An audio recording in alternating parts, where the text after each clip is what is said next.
The really important things, people have no idea what's coming. I think there'll be a lot of people that will have a very unpleasant experience because they had no idea what was coming at them, but they know something's not right. This is Kaiser Johnson with Liberty and Finance, and these are the Miles Franklin Weekly Specials for January 22nd through January 29th, 2024, while supplies last. First, we feature pre-1933 gold $10 and $20 Liberties at $89 over melt and $139 over melt, respectively. Next, backdated 1-ounce silver maples are at $3.75 over spot with a minimum order of 50. We also have backdated quarter-ounce gold maples at $59 over melt when you purchase 2 or more. And finally, backdated 1/10-ounce gold maples are just $32.50 over melt with your purchase of 4 or more coins. To order our specials or any of the many other options we have available, call us at 1-888-81-LIBERTY. That's 1-888-815-4237. We're available after hours and on weekends, and we look forward to speaking with you. Welcome back to Liberty and Finance. We are privileged to have this returning guest every week for a weekly market update. Andy Schectman is the CEO of Miles Franklin Precious Metals. This time he joins us by audio link, and we'll explain why in just a moment. Today is Monday, January 22nd, 2024. Andy, thanks for coming back on Liberty and Finance. Wouldn't miss it for the world, Don. Again, thanks for having me, my man. You get the gold star for being a good sport this week. Talk about fortitude and persistence. I understand you ran into all kinds of transportation difficulties reminiscent of planes, trains, and automobiles trying to get to and finally making it to the Vancouver Natural Resource Conference, Jay Martin's conference. And folks, remember, you heard about that from Jay Martin himself when he was here about a month ago on our channel announcing it. And Andy was there live and attended, and not only attended, he was a key speaker there at the conference. Andy, you want to give us first a quick update on any things that either you said that you thought were especially well received by the audience at the conference, or other things you heard while you were at the conference that really stuck with you? Well, one of the things that stuck with me, Don, again, was the sheer number of attendees. And in going to other conferences over the last year and a half, one of the things that I would notice was sparse attendance. The number of attendees in the Vancouver Convention Center was extraordinary. Really surprised me. The enthusiasm for commodities, and I'm not just saying precious metals, all commodities, was extraordinary. The concern you could cut with a knife, that people are concerned about many things. And it is even things that I don't know that people can articulate, but the sentiment is very much the same in Canada in terms of concern politically, economically, and the direction of the country as it is in the United States. And so I think the common denominator was that many people understand that this is a system, as Zoltan Pozsar reminds us, is really moving to one backed by commodities rather than opaque debt instruments and promises. So I was very encouraged by what I saw. And you have the normal cast of characters there, Rick Rule and Mark Moss. And I got to be on a panel with Grant Williams and Matthew, I want to say Pippenberg. I know he was just on your show. Yeah. Yes, and what a nice man he is, and what a wealth of information. He's a historical buff. And it was great. It was a great experience. The speakers were top-notch. The information was top-notch. I'll tell you, it was interesting. The one comment or the one theme that was overriding, believe it or not, was BRICS and de-dollarization. And Brent Johnson and his milkshake theory, and he was there too. And I think everyone, including Brent Johnson, agrees that ultimately, and maybe it follows similar to my logarithmic decay theory of little by little by little, that everyone sees an all-at-once moment that changes the landscape. And when you realize that you have the BRICS meeting in October, along with 200 meetings leading up to that all in Russia, and the election in November, I think the time frame is condensed. People are concerned that something is coming this year. I'm not saying that it is, but when you look at the acceleration in things happening in the country and around the world, and very, very critical meetings in October and an election in November, I can understand why people would feel that way. It's interesting because when we had Jay Martin on our show, one of the things I was asking him about what he thinks that people aren't focusing on, that most people aren't looking at and aren't thinking about. He was talking about this concern that the vast majority of the population has absolutely no idea that they're standing on the tracks and that there's a train coming. They feel a pinch in their pocketbook. They're annoyed with some of the corruption they see at the highest levels of government in various ways, and ineptitude of the media or whatever. But there's just kind of a frustration, but not an awareness of this blatant, clear and present danger that we're facing, and that could dramatically change, as you say, change the landscape of all of our financial lives going forward. And I'm very concerned from a preparedness standpoint, as you know, as the roots of our channel, that the vast majority of people are woefully, completely ignorant of this and completely unprepared for what's coming. So that's an interesting update. I agree with that completely. In fact, I stole a comment that, my friend Robert Kiyosaki talks about all the time. And that is that he took it from, I think, Buckminster Fuller, who said, look, people don't get out of the way or can't get out of the way of what they don't see coming. It's as if Spidey sense is tingling and they see things on TV. And it's something that I've said a lot, that, the Western media does not do a good job of telling us what's happening around the world that is important. Yes, they show us the conflict. Yes, they show us certain things. But what they aren't showing us and they aren't talking to us about are things that are very, very important, that are dramatically reshaping and changing our future. And so I agree with Jay. The really important things, people have no idea what's coming. And if these things, if even a fraction of the things that you and I have talked about for a very long time happen, let alone happen in unison, I think there'll be a lot of people that will have a very unpleasant experience because they had no idea what was coming at them, but they know something's not right. And maybe they evidence that by their pocketbook or by the frustration and anger that we see all around us, or the lack of unity and the divisiveness, things that I like to talk about all the time. You can feel it, but that's just here. And it's equally as important as to what is happening.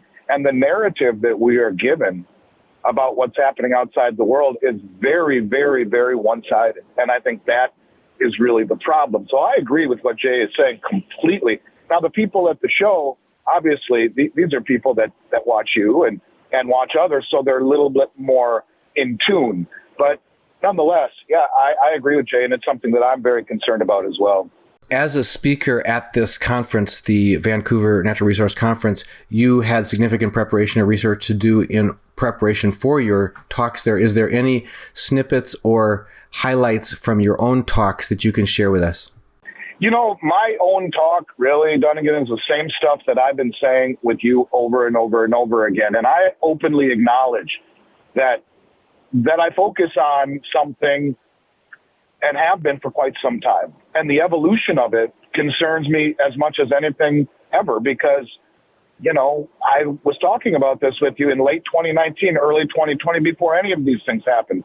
And so following a linear progression of events, as I used to call it, is something that has shocked me to the way it's all played out. And the title of my presentation actually was The Logarithmic Decay of the Dollar. And I showed trends, both macro and micro, and global and domestic, not just the economic side of it, but also, of course, the cultural side of it, and tied it all together. It was 20 minutes long. Usually it takes me 20 minutes to make my introduction. So I tried to cram a lot into a very short period of time, and unfortunately didn't get to say all that I wanted to.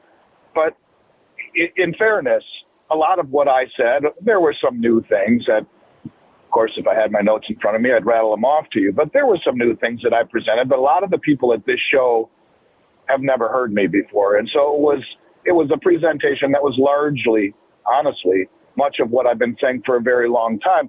And I just think it's important to understand that the root, the fundamentals of what is important to me will not change until I have reason to believe that it has changed. The additional information that I try and spend hours every day finding, supporting this thesis, not being completely and totally married to my thesis.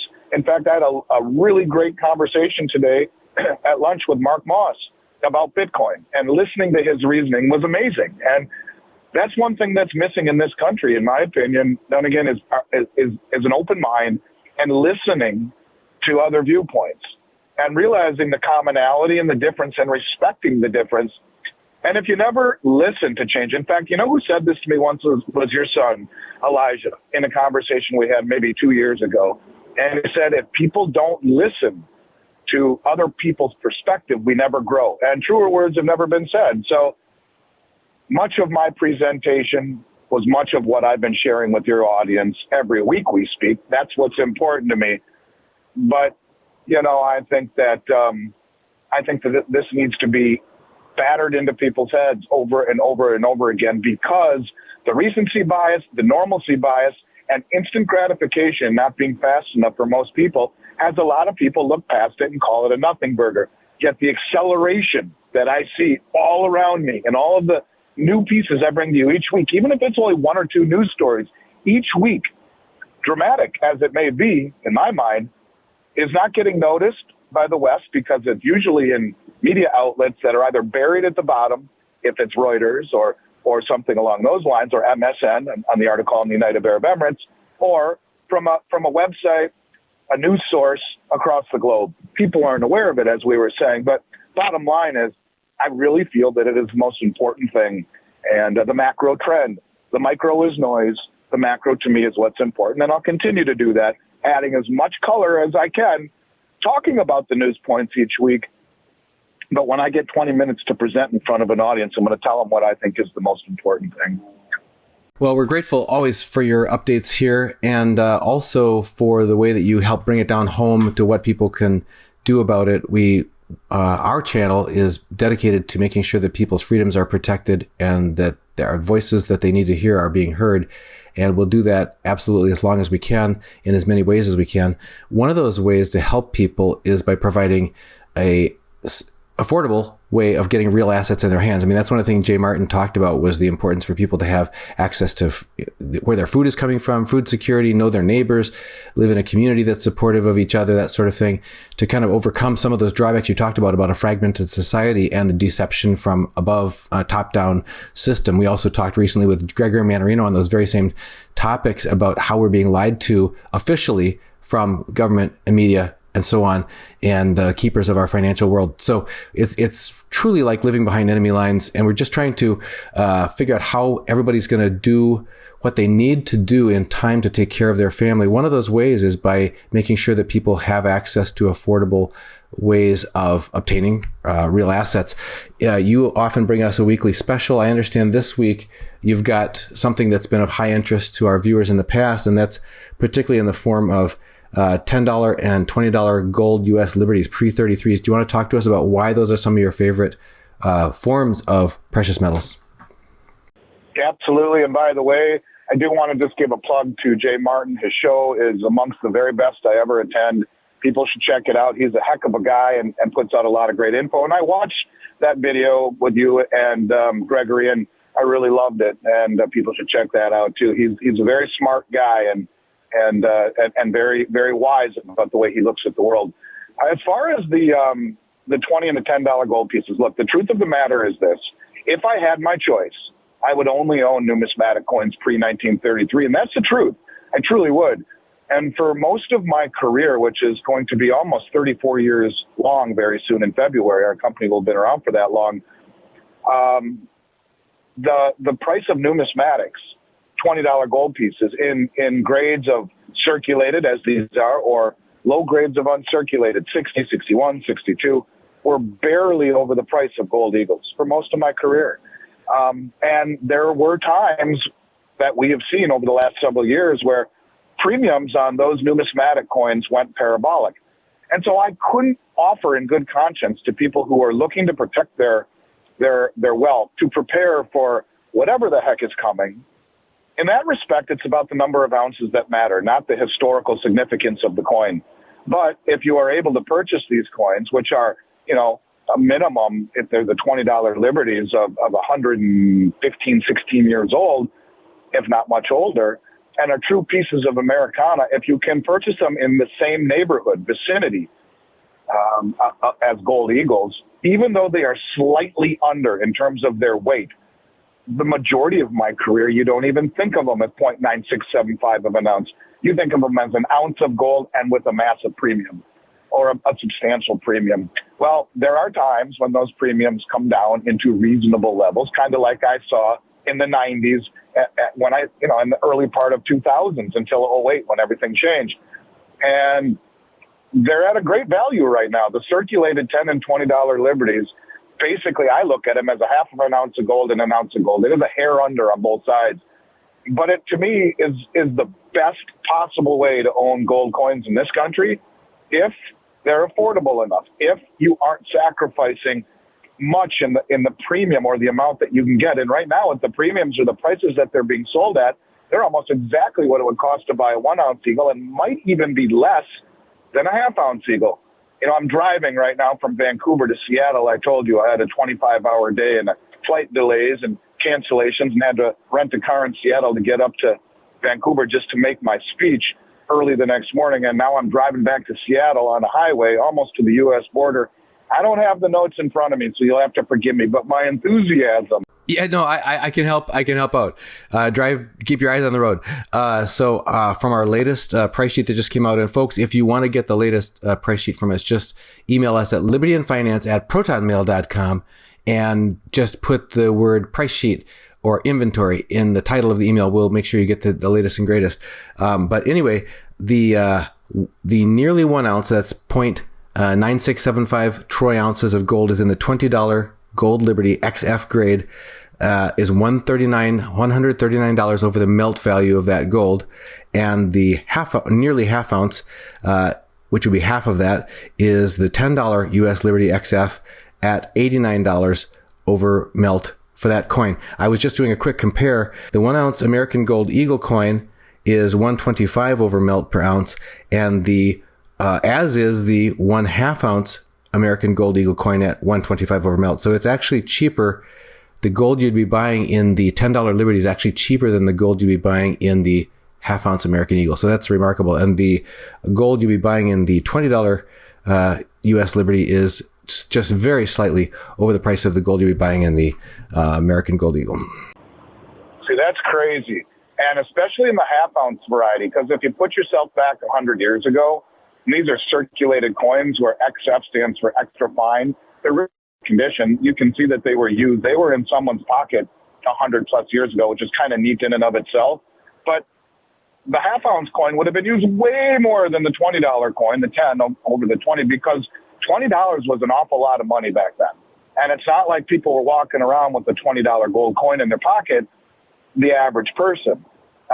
And so, generally speaking, the smaller the denomination, whether it be 20, 10, 5, 2.5, or $1 gold coins that were used back then, the smaller the denomination, the more scarce they are or harder to find because they were just used every day in transactions. So to find the 1/2 ounce or the $10 Liberty being sold for less than the 1/2 ounce Gold Eagle, I will tell you, is an anomaly in terms of the history that I can recall over the last 30 plus years in comparing the two. But this is what I mean. If there's little or no opportunity cost in buying a coin that is 100 plus years old, that technically is considered a collectible because of its pre-33 designation, yeah, I think there's no reason to buy a 1/2 ounce Gold Eagle. I'd buy those all day long, honestly, all day long. If I'm buying gold, that's what I would be buying, and I mean that sincerely.